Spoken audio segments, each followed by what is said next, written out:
In today's video, I'm gonna tell you exactly how to lose fat, get this lean and toned look, and make sure your transformation is as sustainable as possible. In other words, to maximize the chances of you not wasting your time by doing it over and over and over again. In case you didn't know, just because something worked for another person, it doesn't mean that this will work for you.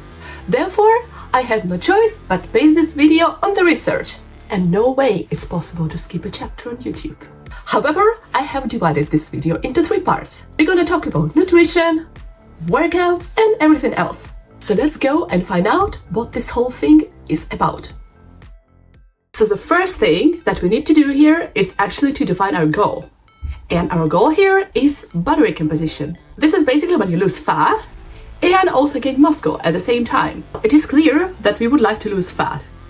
But why do we even need muscle? Is it just for strength? Is it just for performance? Like, why? I don't want to look bulky. I don't see the point in that. However, if you watch a lot of fitness content on a daily basis, you have probably heard that just by having muscles, you will not get this bulky look. And yes, fair. Most of the people who are afraid to get bulky by lifting weights will most likely not get bulky. However, everyone has different genetics, and we're gonna discuss the workout options in the later point of this video. But keep in mind that you cannot achieve the toned look that you would like to have without muscles, because being toned means having muscles. Moreover, when I actually understood the science behind this whole muscle thing, it completely transformed the way I look at the muscle gain. So, your total daily energy expenditure is how much calories you burn per day. Your total daily energy expenditure actually consists of 4 components. First of all, is our basal metabolic rate. And this is how much calories were burned by doing nothing. Literally nothing. We can say this is your base. On top of that, we have your NEAT. This is basically all your daily movement besides exercising, besides working out. Walking, vacuuming the floor, washing dishes. Do you have a flatmate? Knocking on the door of that flatmate also counts as NEAT. Then there is thermic effect of food, and this is the energy, the calories your body uses for such processes as digestion. So yes, your body also burns calories because it has to process foods that you eat. Then of course counts the exercise, basically all your workouts. But this is not the whole point. Things get very interesting if you look at the individual components and how much they actually contribute to the whole calorie expenditure in a day. Approximately 50 to 70% is occupied by just your base, just your basal metabolic rate. And then we have NEAT that contributes about 15%, 10% is occupied by the thermic effect of food, and only about 5% is exercise, just 5%. Yeah, it's very helpful, but it's not as much as people usually think. So if it's such a little contribution, then why do we need exercise? And here is the answer to why we actually need muscle. The thing is that 1 extra pound of muscle in your body burns much more calories than 1 extra pound of fat. So does gaining muscle helps you burn more calories? Yeah, you're totally right. By increasing your muscle mass, you're improving your basal metabolic rate. And remember that it contributes about 50 to 70% to the whole calorie burn equation. But the next point is completely crucial to understand, because now we know that we would like to get some muscle. However, if we would like to also lose some body fat, we should understand how to cut. So your calorie maintenance is actually how much calories you will need to consume per day in order to stay on the same level. Not lose weight, not gain weight, but just stay at the same weight. And scientists recommend us to cut only about 200 to 500 calories from your maintenance. However, for the average person, unless the body fat percentage is too high, it's better to focus on just 200 calorie deficit. Or it may be even easier to think about it in percentage. So if your maintenance is as low as 2000 calories, probably it's a good idea to cut 200 calories, just 10% out of your maintenance. Why doesn't research recommend to cut more? If you think about it, it's good news for us because we would not like to walk around and think about food all the time, because we cut so much that the whole process becomes a nightmare and it becomes so difficult to find the motivation to continue. But technically explained, when you drastically cut your calories, your body finds ways to compensate for it by giving less energy to other processes, and it actually adapts to burning less calories. And then the good question is, how do I actually know my maintenance? First, you can use online calculators to calculate your basal metabolic rate or use the special equation, and then you can multiply it by your activity coefficient. Just a small cut mentioned before is recommended to actually make your weight loss sustainable. Well, it can be challenging to count your calories. You can also cut your calories intuitively. For example, if you put too much oils into your foods, you can cut on that. Also, you can swap some high-calorie options with low-calorie options. Sometimes the difference in taste is not that significant, but you're still eating less calories. On top of that, if we would like to achieve our goal, we would also like to think about the nutritional content of your food. You're probably familiar with macronutrients, so protein, carbs, and fats. And let's talk about protein first, because our muscles consist of protein. Even though we do a small calorie cut, we would not like to cut our protein. The thermic effect of food for proteins is the largest. In other words, it means that your body burns more calories by processing the proteins than to process carbs or fats. The recommended dose for protein is somewhere from 1.6 to 2 grams per kilogram of body weight, so you can easily calculate it. It's also really recommended to front-load your protein, so eating most of your protein during the breakfast so that you make sure that you hit your daily goal. However, it doesn't work for absolutely everyone. So if it doesn't work for you, then just spread the protein evenly across the meals.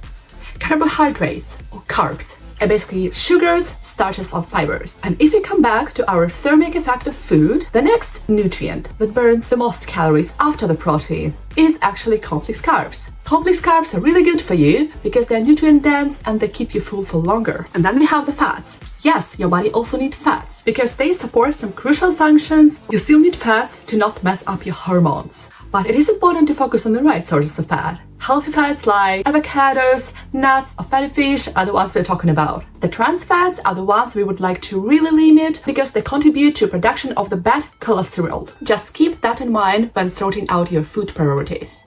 You don't have to think about cutting unhealthy food like chocolates or chips all the time. You should just focus on buying as much healthy foods as possible so that the probability that you will actually eat them is larger. Let's imagine that we have a plate and we would like to snack.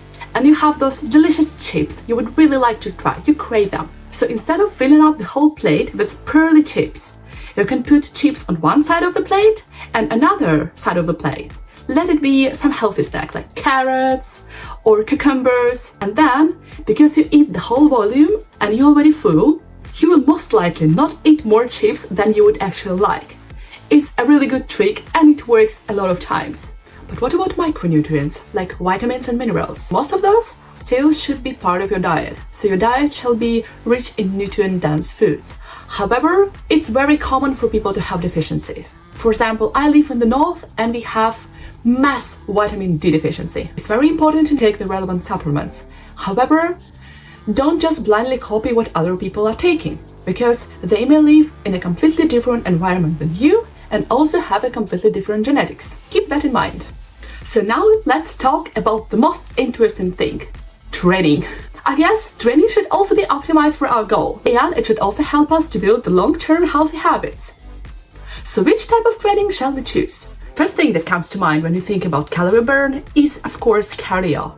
Or even better, HIIT, high-intensity interval training. And to be fair, those are very efficient ways to burn calories. However, it is not that simple. Nothing is so simple in this life. First of all, cardio is just not everyone's cup of tea. Also, because our goal is not just to burn fat, but also preserve our muscle mass, we should include the training that is the best for building muscle. You're correct, we should include resistance training. When most people think about resistance training, they think lifting weights at the gym. However, if you're one of those people who would absolutely not like to lift weights, then calisthenics workouts may be for you. You can do bodyweight workouts literally anywhere. At home, at the gym, outside, in the park. In the bodyweight workouts, you can always choose the easier or the harder progression. You can always challenge yourself. And you can build muscle that way. You can become more athletic and confident. I got it. We should be doing resistance training. But how do I actually choose my exercises? Like, there are so many. How do I choose? There are a couple of tips how to optimize workouts to reach our goal. And here, you should focus on compound exercises, the ones that engage multiple muscle groups at the same time. Why? Well, because when you work multiple muscle groups at the same time, you also burn more calories. And also you will not spend endless hours at the gym. When you think about machines or free weights, you can choose the ones you're more comfortable with. However, free weight exercises like with the dumbbell or barbell will typically burn more calories simply because, again, you're engaging more muscle groups at the same time. It's also crucial to remember about motivation because you just need to show up for your workouts consistently, right? Therefore, you should include the exercise that you like the most or at least hate the least. If you, for example, hate the conventional squats, there are many squat variations that you can do instead. Then, there is a good question. How often in a week shall I be working out? And here, 3 resistance training sessions a week is typically enough. And it is recommended that each muscle group gets at least 48 hours of rest before you hit the next session. What about cardio? I would of course not neglect cardio because first of all, cardio is really good for your health and we can hit some extra calories this way. So include some cardio session or add some cardio to your resistance training workouts. For example, in the beginning or in the end of a workout. What about our rest days? Shall we do anything on rest days? Let's talk about something very simple, walking. Not everyone has time for intentional 2-hour walks every day. However, almost everyone can add some additional steps here and there. And this is actually one of the best ways to increase your NEAT, which is non-exercise activity. When you go to work, just walk for 2 bus stops instead of taking the bus. That's what I do. Take stairs instead of elevator. Or when you go grocery shopping, just pass by 2 supermarkets instead of 1. So you see, there are still some ways how we can increase our step count. But what about water? I see everywhere that I should stay hydrated, that I should drink enough water. Of course, hydration is very important for your body. However, I would not obsess over it too much. There are daily recommendations of how much water you should be drinking. What is that?